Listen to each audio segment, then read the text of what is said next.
Welcome to Saas Pro.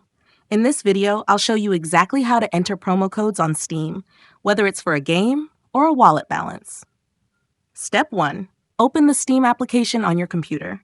Make sure you're logged into the correct account before moving forward. Step 2. Click on the Games option in the top left corner right next to Friends in the menu bar. Step 3. From the drop-down menu, click on Activate a Product on Steam. This is used when you've got a product key for a game. Step 4. A window will pop up. Enter your product activation key carefully into the field provided.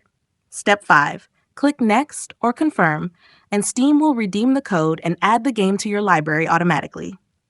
Step 6. If you have a Steam Wallet code instead, go back to the Games menu and select Redeem a Steam Wallet code. Step 7. Enter your Steam Wallet code in the box that appears. This will add funds directly to your Steam balance. Step 8.